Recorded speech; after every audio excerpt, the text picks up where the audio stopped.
Hey, what is up, all y'all? Welcome back to the worm. It's kind of low-key around here. I can't remember if I cut it out of my last video or not. Near the end when I was working on the desk in the cabin, yeah, it must have been the day before I finished it. I slipped like a freaking old man. Hey, how'd you break your bones? Well, I just fell down. I was just walking, I fell down. You guys know I have to carry buckets of water to take my shower every couple days in my fancy heated shower that I built. And this time of year, winter in northern Michigan, you can't just have water out, so I keep it in 5-gallon buckets. And since I've had the heater in the cabin, I leave the buckets in there. So every couple days, grab a 5-gallon bucket, walk out there. It's usually about dark. I don't know how many thousand times I've gone up and down those stairs, and I mean, they're always covered in ice and snow, but somehow my feet just slipped out, landed on my back, full weight, didn't touch any other part of my body, just on my ribs. Tito came out here. He helped me switch out propane tanks and move water buckets around. And then Sarah took care of me, my girlfriend, for a couple weeks. And Tito came out again, did the same. He's been helping me just, move anything heavy. I just can't, I can't sit around anymore. I think they say, give it a couple weeks, few weeks, and as you start feeling better, start doing stuff again. I did get a lot of stuff done in the last 2 weeks that I would have put off until the last minute. I did my taxes. Aren't you proud of me? That took a freaking week.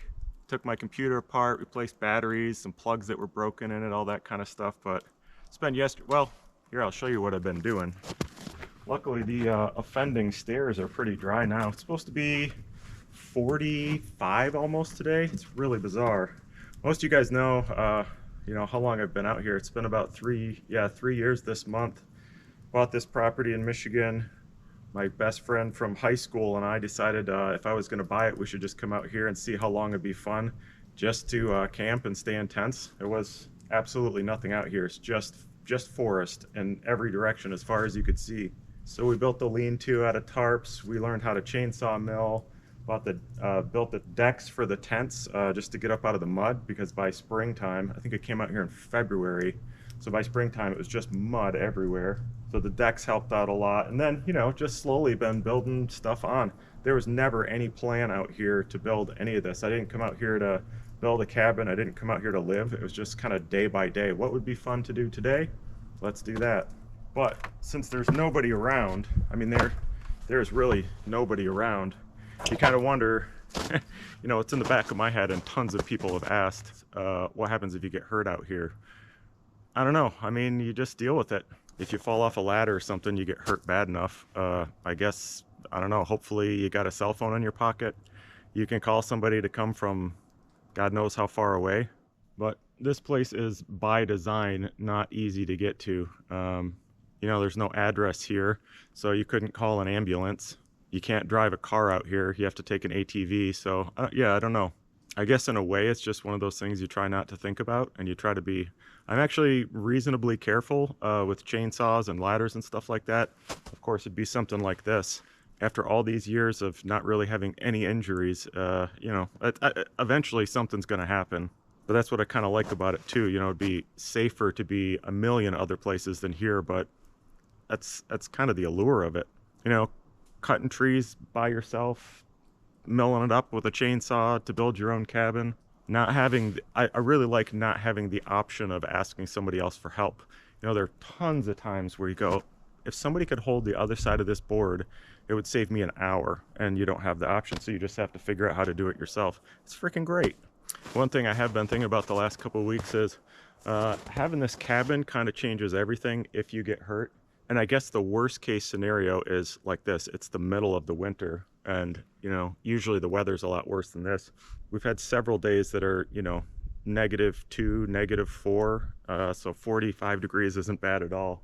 But with the cabin, if I have enough propane, I'd like to be able to be out here for, say, 2 weeks, laying in here with the heater on high. You got water in there, you got some food in there, and you don't have to worry about it. As it is now, I've only got those 2 40-pound propane cans in there. So, how long does that give you when it's really cold? I suppose at the coldest week of the year, you might go through 80 pounds in, I don't know, a week and a half. I've never really done it. It'll be a lot different too once I get the floor insulated. So it's good. I mean, I've enjoyed living in a tent for, what, almost 3 years out here. But as I get a little bit older and realize that you can apparently just break bones by walking, it'll be good to have this as kind of a life raft, you know? This place is an absolute wreck. Ooh, man, but it is nice and warm. I've had the heater on as high as it goes. It's 68 in here. Had it up like that for a couple days. Had the generator running too. You guys know I put all the cedar in here, not only green, but a lot of the boards were wet and frozen. I mean, it was like ice. So clearly, there's a lot of moisture in all the boards. My thinking was, well, there wasn't really a lot of thinking involved. It was just like I wanted to make walls in here. How would I do it? And that's how it came out. But as I finally turned the heater on high for the first time and let it run for a couple days, you could tell there was a lot of water in the walls, and I had to run out. Oh, it was actually when I was doing the desk here. I'm kind of losing track of time. This was probably last week's video that came out when I did this, but this would absolutely not dry because it was not warm enough in here. It was really humid. And as it said on the can, it takes forever to dry on cedar and redwood. So I had to go out, get the dehumidifier, and of course I don't have electricity out here, so whenever I use that, the generator has to be running. I don't know, it's almost comical sometimes, the hoops you have to jump through to make this stuff work.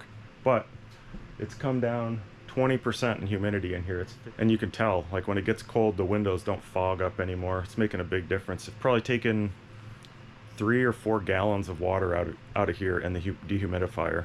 Look at this disaster of a place. This heater is working out fantastically though. Does it ever beat wood burning? For the kind of stuff that I do, you know, I've said this a million times, but I want to be able to keep this at constant temperature. If I'm gone for 2 days, I want it to stay at constant temperature. Otherwise, all my water freezes and I got to start over from zero. So you notice, that's what I did yesterday. I took the bottom board off of every wall and peeled up the insulation. So all the ice and water that's in all these boards, of course, is slowly running down the walls. Got to the bottom and I could see the very bottom of every board was wet. I took one board off, pulled the insulation up, felt in there, there's like ice on the bottom because there's no insulation in the floor. Any water gets down to the bottom, it just froze. So I've peeled all that stuff up. You know, that's low impact. That's what I can do with a bad rib. And then I've also decided, I was thinking about caulking this floor. And I actually found this box pretty cheap of siliconized acrylic latex clear that I'm going to do the floor with. This, of course, hopefully won't be the floor that's in here eventually, because although it doesn't look like it now, I'm going to make this place gorgeous. I mean, I don't care. I'll spend another year working on this thing if I have to. I kind of want it all to look like this when I'm done. There's not really any way that I can think of to finish this. I don't think I could sand it. It would be hellacious because, you know, these are all chainsaw milled, so they're not even. You got big lumps and bumps on it. You'd have to have a giant sander to sand the whole thing down. So I want to put insulation in a nice, pretty floor on top of this. But in the meantime, I'm going to caulk all these in. So I've done this before. I took a utility knife and scored it. Actually, just like I do the walls, the exterior walls, like of the man cave. Kind of score the little crack there so the caulk lays right into it. But instead of doing this all with a utility knife, I use my little battery-powered router. And it's really working quite nicely. It's a little wobbly, you know, because you're just freehanding it, but I think it's going to work out great. And that's about the extent of things I can think to do right now out here without much lifting or carrying or bending. So I put a little call out on Patreon. I asked all the patrons there if they had any more questions. I think a year or two ago I did a Q&A video, and I thought, well, I screw with the rest of this, might as well answer a few questions. Oh man, it's not the pain that I'm feeling, it's just gross that I can actually feel the ribs sticking out of my back. Just like an inch. Ugh, and when you move around you can feel it kind of grate in there. It's nasty. I tried to lump a bunch of these together, and of course I won't get to every single question. We'll just see how far we can get. Ooh, this is the one warm day. I should probably be caulking the floor while I do this because I could caulk on a colder day, but you know, the heat doesn't get down there to dry it out. Okay, well, we'll do a couple here. Did I think I'd be out here this long? No. I had no idea how long I'd be out here. But from day one, it was just, let's do this as long as it's fun. And, you know, I can camp. I've camped for 3, 4, 5, 6 months straight before. So I don't know, we thought it would probably be a few months, then maybe we'd want to do something else. My friend Tito had to go back to work. That was, what, right at the beginning of COVID, so that would have been the summertime he had to go back to work. And I thought, well, I'm still having fun, so I'll just stay out, you know, for the rest of the summer and fall. I love winter camping. I like it better than summer camping. So the weather started getting colder, and you know, you just switch out a sleeping bag one night, and then, you know, switch out a tent. And it's just, there was never one day that was like, okay, yep, I've had enough. It's never happened. But no, I didn't guess I'd be out here three years. How much longer do I think I'll be out here? God, that's a hard one. I have no idea. Somebody also asked if I would ever consider selling off Ringworm and starting again somewhere else. I would like to have an enormous piece of property, like something I could never afford. I'd love to have 2 or 3 or 500 acres. But if I was ever in a situation to be able to afford that, I don't think I'd have to sell this for the money that I'd get. I don't know. I kind of hope that I have this place forever. Maybe I find something else that I want to get into. This is kind of how I've done this my whole life, is pick one thing that sounds crazy fun, go do it until you're done with it. I never like going on, that's not true. It's not that I never like going on vacation, but I hate that you go on vacation for a week and by day 4 or 5 you're already thinking about, oh man, we only got 2 days left, we only got 1 day left. So I've always tried to do vacation. It's like, this isn't a thing we're going to do for a short amount of time. Let's just go do that one thing until we think of something more fun to do. And yeah, I don't know, maybe I'll find that something else and keep this place, have this as my home to come back to. I mean, plus Tito's now building a cabin out here, and I think once this place is finished and his place is finished, it'll be like a great thing to hold on to forever, that we can always come to. He can come when I'm not here, my family can use, anybody wants to use, so I'm not running out of ideas of things to do, so I think it'll be quite a while longer. When I bought this property, did I consider other states? I kind of would have been okay with doing this anywhere. Grew up in Michigan, from Michigan. After, I don't know, 15 or 20 years away, I came back here sort of to be around family. And my brother, you've seen in videos, he and I talked about buying a property together, and that ended up not working out. So with essentially half the money to spend on a piece of property, you know, in Michigan, the further north you go, the more property you can afford. I mean, the thing is, you could go to Montana or something and find acreage for probably way less than you can here. But if you don't have solid trees, the whole property feels so much smaller.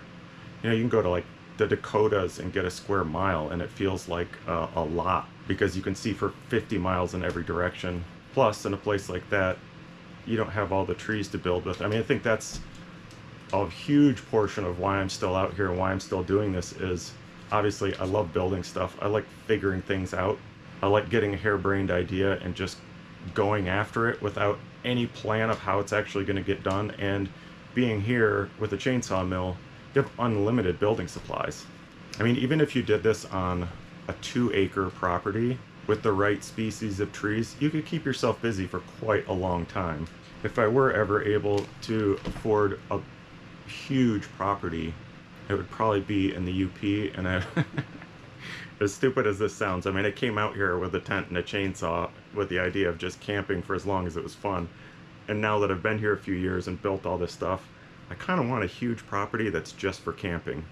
It'd be really fun to have a ton of acreage where you could make great long ATV trails and mountain bike trails and snowmobile trails, but I don't know.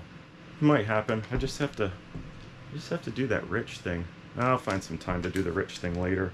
Man, this still feels weird, be out here in the middle of winter and taking my outdoor clothes off. Some other people have asked if I would recommend that other people try doing this.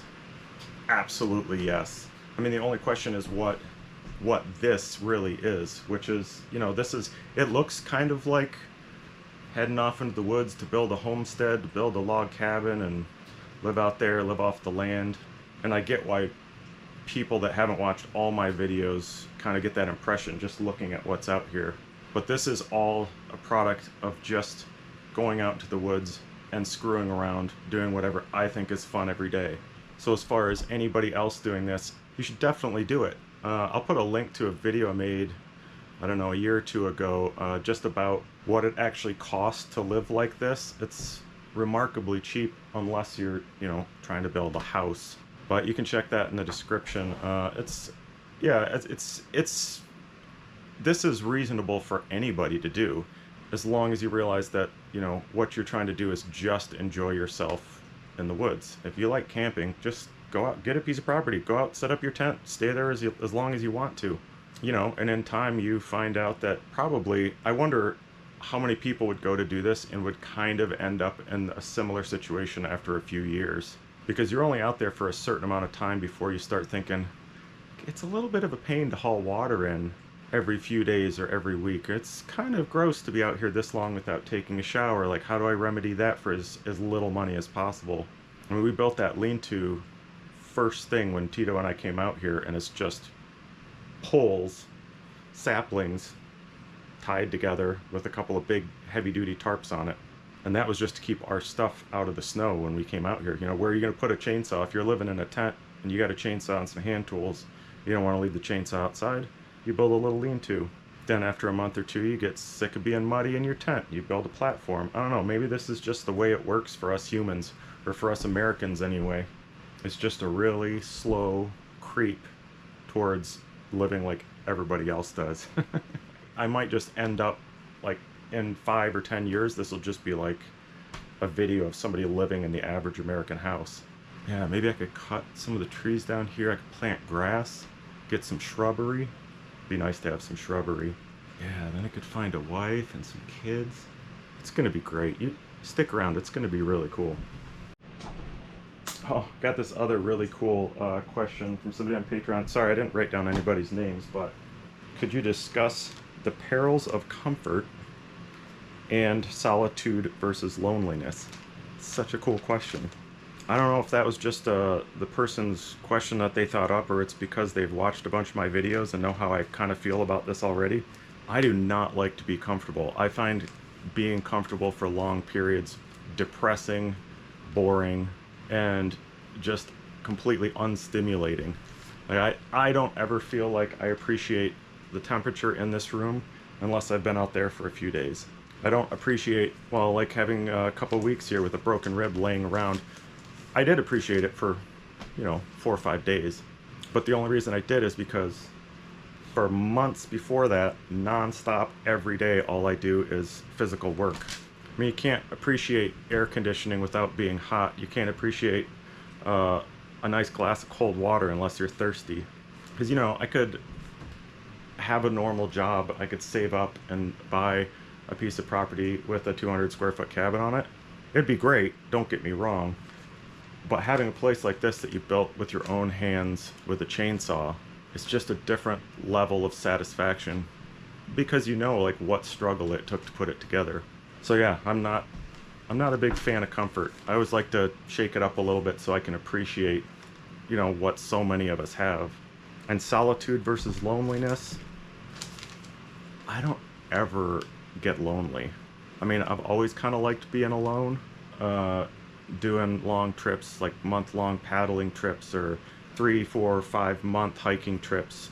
I like that concentration of, like, kind of looking in at yourself and not having somebody else for distraction. Now, I will say, part of the reason, I've thought about this many times, I think part of the reason I never get lonely out here is, as you always see, I always have earbuds in.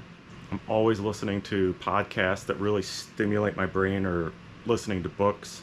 A couple years ago, I started keeping a list of all the books that I read or listened to, because I would start, you know, how that happens. You start reading them again and you get a quarter of the way through, and it sounded kind of familiar.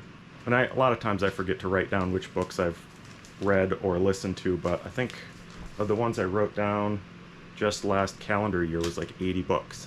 And I probably listened to podcasts 3, 4, 5 times as much as I do books. So I don't know, you kind of always have other people in your head, and I'm sure that does something to keep you from being lonely. But I think if you do something like this and you get up every day and you actively think, like, what is the thing I most want to do today, and you go and do it, I just don't think you could get very lonely. I don't know, maybe you could. I mean, sometimes it is nice to share experiences with other people, but just focusing your days on what you most want to do, what makes you happy, is it's so easy to not get lonely. I mean, it does help a lot that I have Tito. He comes up here all the time. It's great having a good guy friend to do all this stuff with. I don't have to explain any of it to him. He totally gets it.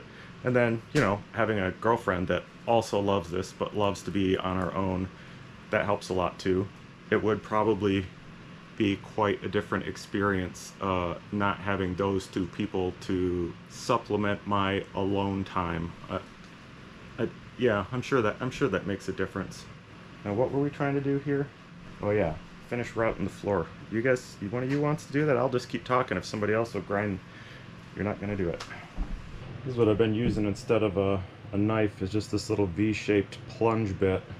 Seems to work pretty well, actually. Can't get quite all the way up to the wall, so I'll have to do the last few inches with the knife, but just make short work of it, and it looks pretty good.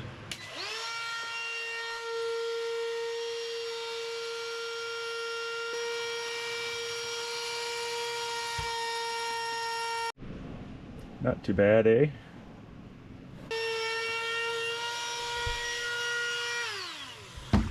Now, I've had a bunch of people ask as well, and I've asked myself this: why did I build a cabin like this and not a log cabin or a timber frame cabin? I don't know the answer to that. I think this place happened just because there is so little planning in my brain that when I thought, okay, I'll finally build a cabin, and then the winters will be a little easier out here. There's a place to keep your water from freezing. And if you go back to the first video building the cabin, I think it was, maybe there was one that was clearing this area, maybe cutting and milling some trees, but making the foundation for this. I don't know how to do a foundation.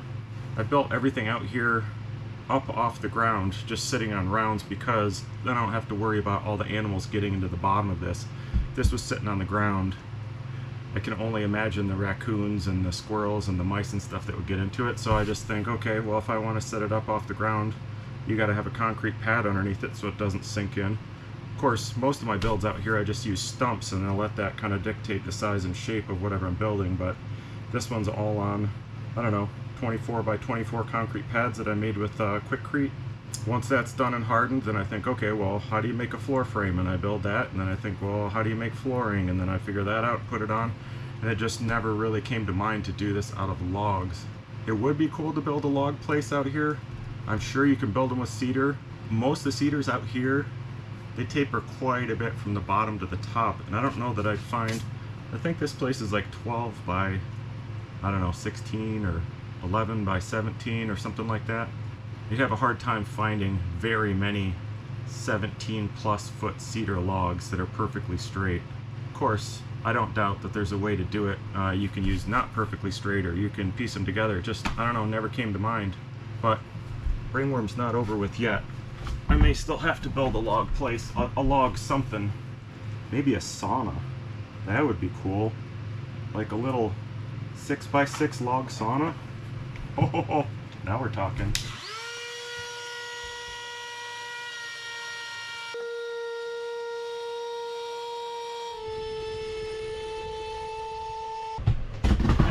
Somebody asked me one time if I have a full-blown obsession with Ryobi tools. Kinda.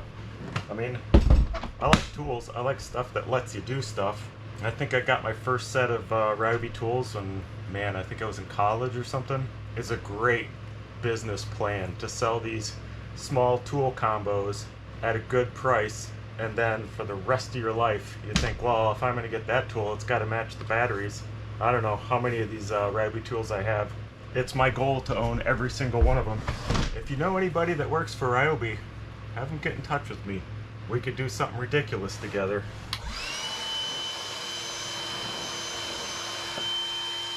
I should say that original set of tools, like 5 tools or something, they were back before Ryobi was this strange yellow-green color. They were blue. Every single one of them still works, and they are beat, totally beat. I'm trying to think. I don't think I've ever had a Ryobi tool die. There are a couple I really want to die. I'd love for my drill driver to die so I can get a better, nicer one, but even the low-end one will still sink a screw all the way in up to the hilt. In a lot of cases, break the screws off. So I mean, I don't know. I hate, despise the idea of like online arguing about stuff like tools. Well, this one's better than that one. Who freaking cares?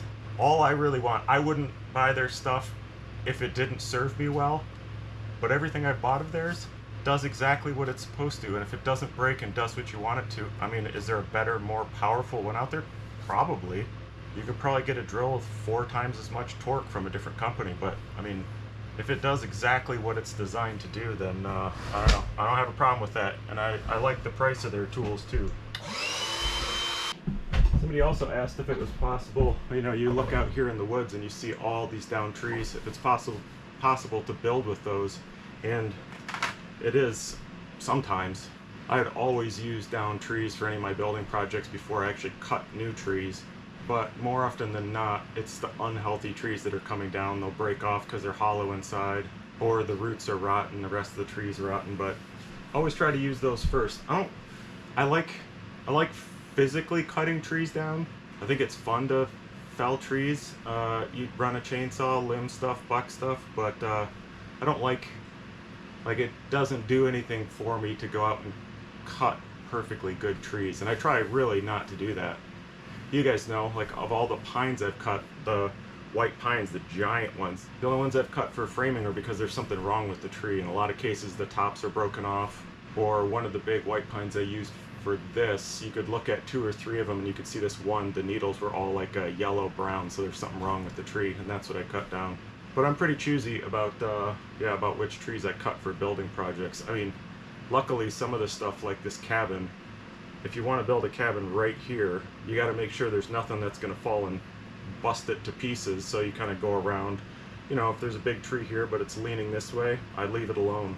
And luckily, if you build relatively small stuff, you can usually get most of the building supplies just from trees that would fall down and crush your building, or, you know, trees that you have to clear because that's where you're going to put the building. That wouldn't be the case if you were building, you know, 1,000 square feet or 2 stories or something. You'd have to really clear places out. But also, like, some of the cedar that I cut for this place came from the area that I'm extending my shooting range out. So it's not like I just go out in the woods and start cutting trees. It's all kind of planned out. I want to put something there. What can we use those trees for? Works out great. And you don't end up clear cutting your property.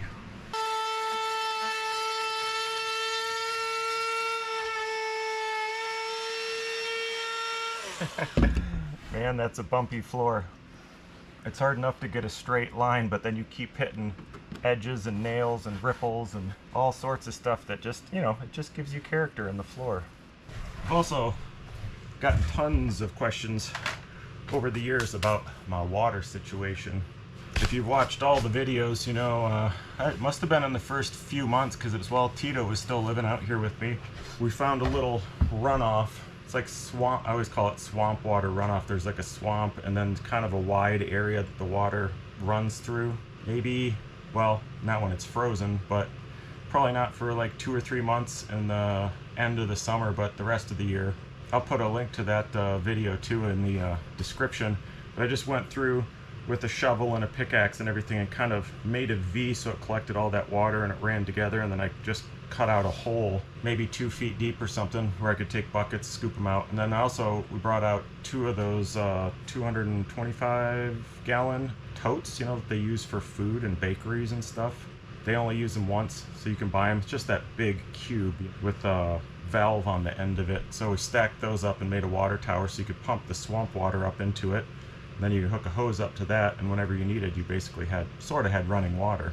And that worked great for the first 2 summers, I think. And then this most recent summer, there was it must have just been really dry. Maybe we didn't get as much snow the winter before, or it didn't rain enough in the spring, but it was pretty much dry all year. So, you know, you do what you got to do. And like I said, I'm staying busy all the time doing the stuff that I want to do. I'm not planning ahead. I'm not thinking like, what's the best way to deal with water going forward for the next year or 5 years or 10 years? You know, clearly drill a well. But it was just like, what can I do right now? Because I'm already building this thing and I don't want to stop building this thing to deal with that. So I just started getting 5-gallon buckets of water, driving out to a lake, filling them up, treat them, with a little bit of bleach just to kill the creepy crawlies, and just use that for shower and dishes. And then if I'm going to drink it, it goes through a water filter like you'd use backpacking. When I bought the property, I did look into what it would cost to get an actual well drilled out here. It was like, I think one of the estimates was like 6 or 7 grand and the other was 9 grand. And I mean, I didn't have that kind of money. Still don't have that kind of money. May never have that kind of money, but they have to be able to get, I think, 3 big trucks out to wherever they're going to dig the well. And there's no access that you can't even get a car out here if you wanted to. So I wasn't going to change the whole road system just to have somebody come in and do that.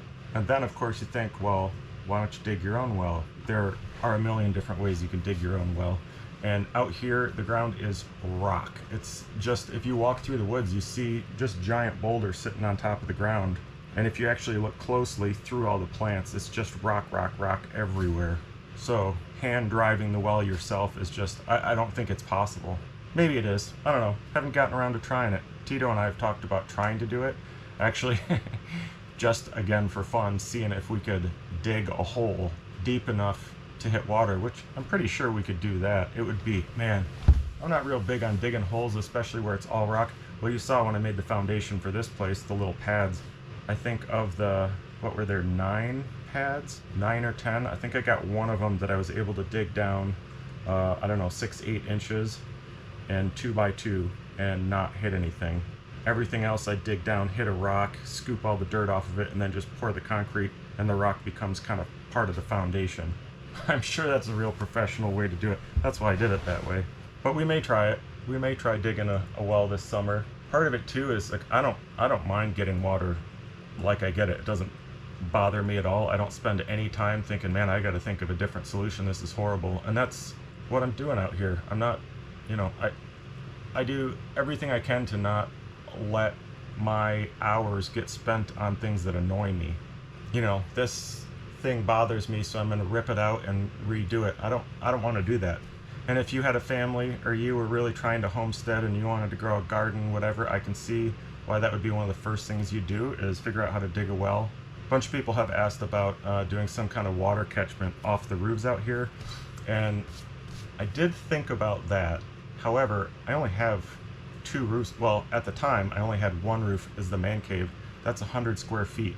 And if you do the math on how much rain we get in any given season here, and figure that there's only 100, pretty much 100 square feet facing the heavens, it just didn't end up being enough water. I mean, it would supplement what you're drinking or what you're using for showering, but you'd still have to go, you know, haul water or pump it out of the swamp over there. So it just didn't, you know, didn't seem worth it. Also considered early on just stringing out a giant tarp and making it all run down to one area. But again, doing the math on it, it would just be, it wouldn't be enough water. Not to mention, we got a lot of pretty hefty windstorms here.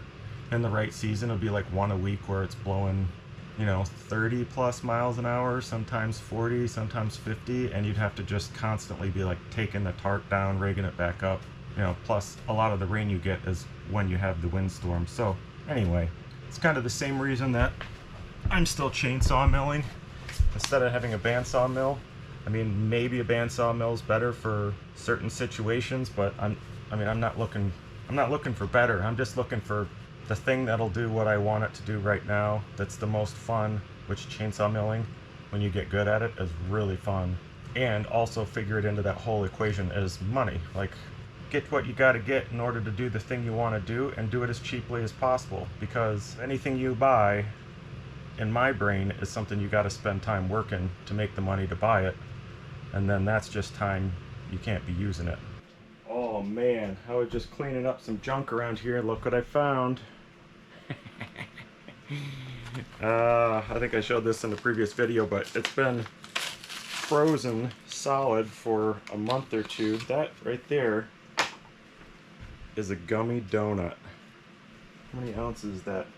5.5 ounces gummy donut, and it's soft.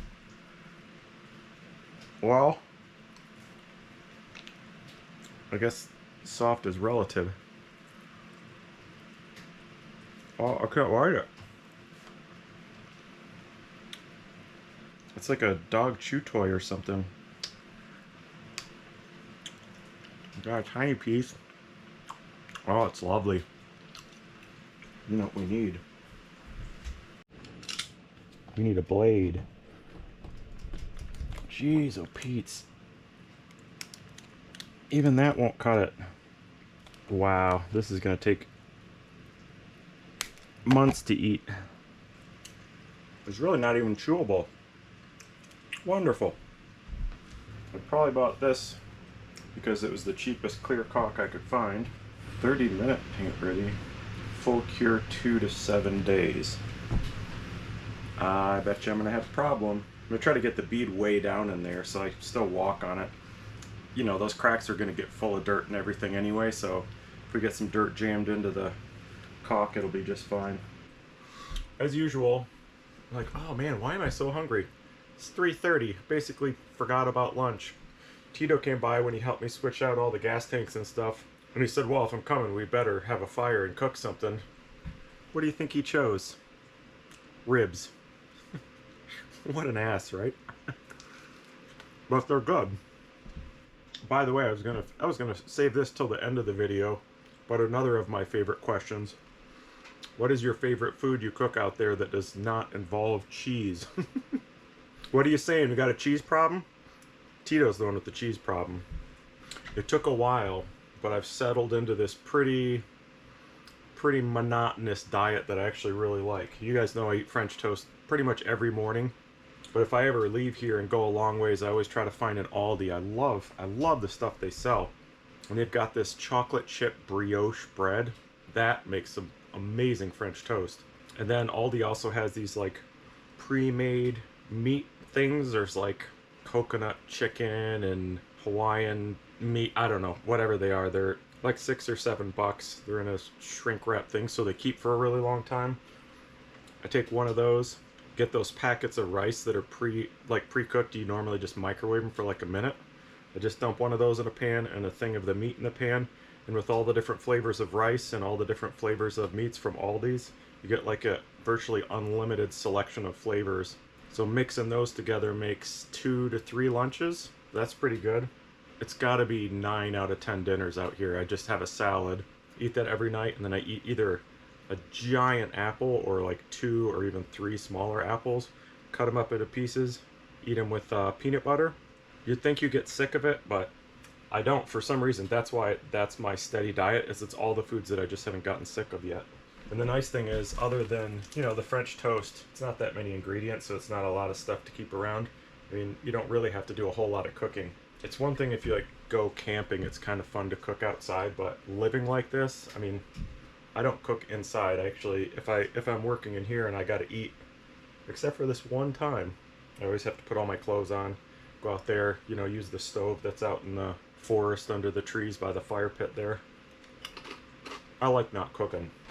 But to answer the question, my favorite food that doesn't involve cheese is whatever Tito cooks over the fire. That dude makes some incredible meats, especially chicken wings. Makes great chicken wings on the fire.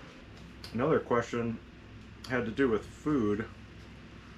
What do you do with your old food waste, cooking water, all that kind of stuff? I don't know why, but the animals have not really been a problem out here. I mean, all my food is in Tupperware kind of stuff in the lean-to, but it's not sealed. It's super cheap stuff. It's not airtight at all. And I don't know why I haven't had raccoons getting in there. You know, the bear, we had one bear try to get in there the first winter we were out here. I was out here. I tried to claw the door handle and there was some scat around, but nothing's gotten in there. I save the bags from food, like if you have a plastic bag from a loaf of bread, I set that aside.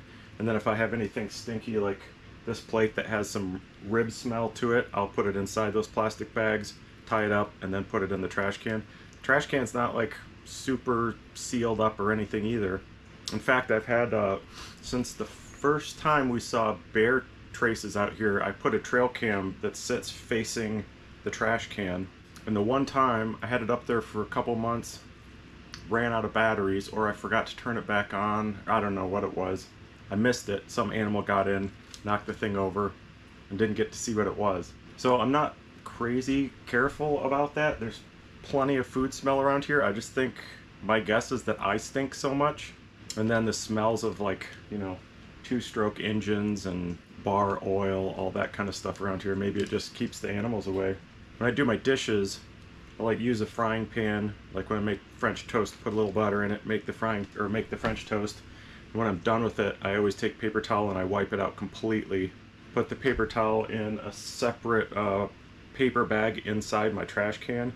Anything that can be burned, I put in there. It's usually like paper plates and paper towels. And then whenever it gets full, or when somebody come, you know, Tito or Sarah comes here and have a fire, we use that to start the fire, so you get rid of all that smell. So whatever's left in the pan, just the essence of French toast, you know, I wash it with soap and water. And I've got a stump, it's not that far out, 50, 100 feet out from my kitchen, that has a water jug and some soap and a brush and stuff like that. And I clean it out there and dump the water out there. I wouldn't dump any kind of like food waste, smelly stuff in camp here. I mean, every time I leave here and come back, I expect the lean-to just be ripped to shreds. It's not like it's hard to get in there. I mean, a bear could just walk through the side of it. It's just a tarp. So I don't know, I keep getting lucky. Once things go bad, I'll have to come up with a different solution, but you know, why change it unless you have to? I've ruined enough clothes doing this to learn if you're doing caulk on a floor, you gotta change all your clothes. I've never done this without accidentally sitting in a stripe of it.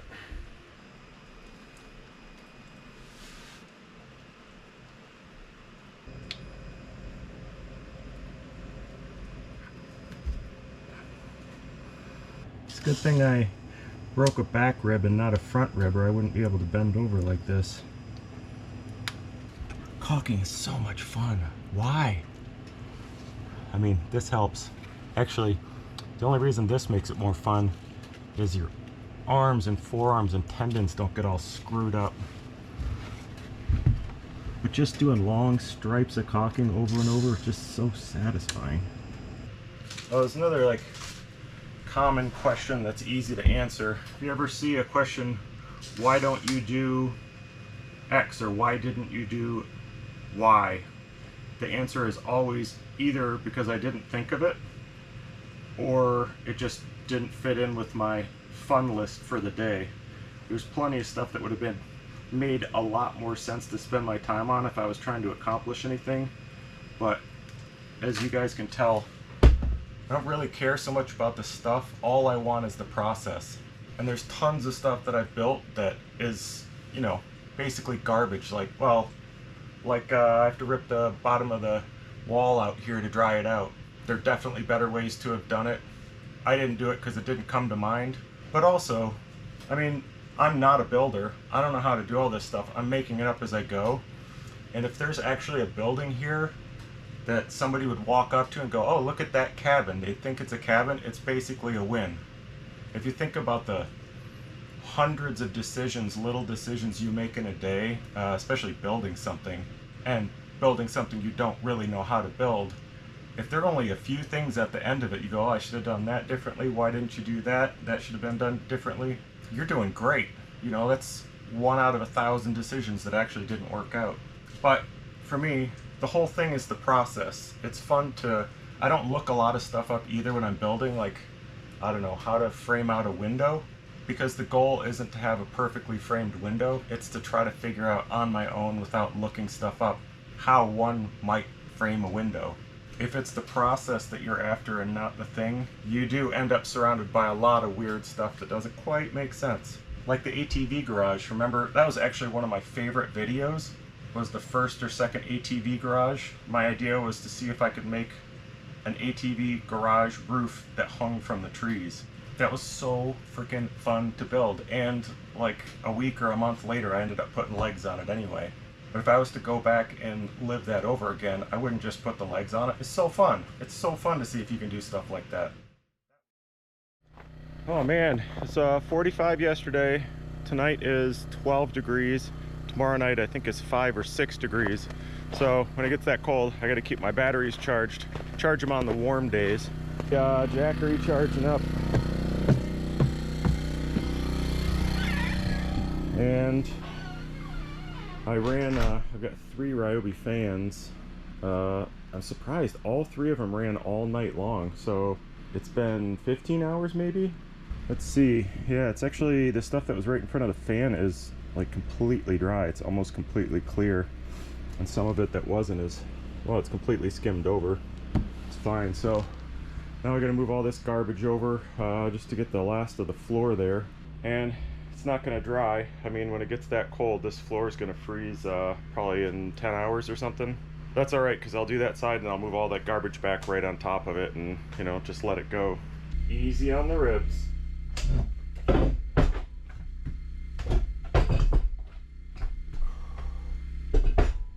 Oh man, I can't wait to build something with the rest of these pretty fat cedar boards that I made the desk out of. I think I have 3 of them left and they're the big ones. This place will seem so much bigger without piles of lumber and masses of tools. Oh, it's gonna be so cool when it's done, you know, 2027 I think.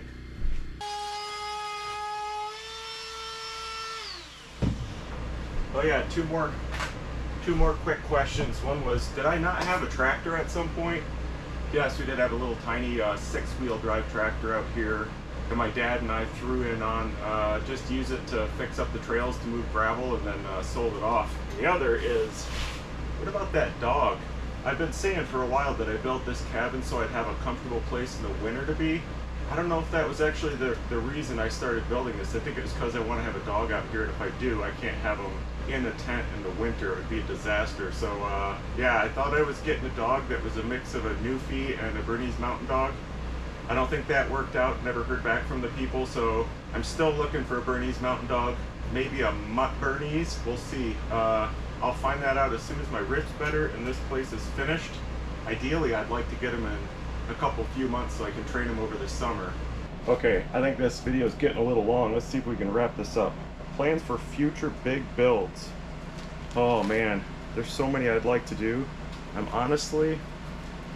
a little bit tired from doing this for a year straight. I don't know that I'll finish this and immediately start on another one, but I do still want to build my giant outdoor kitchen.